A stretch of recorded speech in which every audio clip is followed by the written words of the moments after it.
So in our final 2 minutes, Dr. Schwartz, I ask this. These are divided, difficult times with the pandemic, with a president saying the election was rigged and refusing to concede and meet with the incoming president.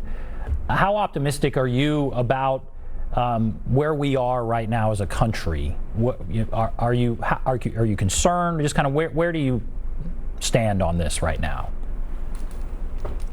Well, I've often described myself to my students as a short-term pessimist and long-term optimist. Things get bad, and this has been just a terrible year between the pandemic, the racial strife, the disorders, everything connected to this year has been very, very difficult. I think we're coming out of it. I think the vaccine, to a certain extent, I think the even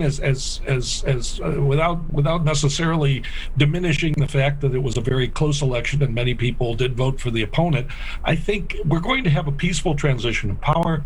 I think with a president who will be very different from this president, who will calm the waters to a certain extent.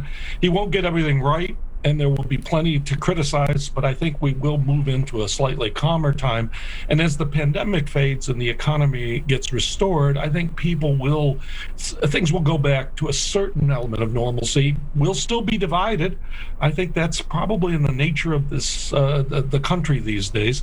But I don't think, I think we will get out of this particular dark period, and we'll fight about other stuff, but it won't feel as bad as it does right now. A long-term optimist. I'll take that.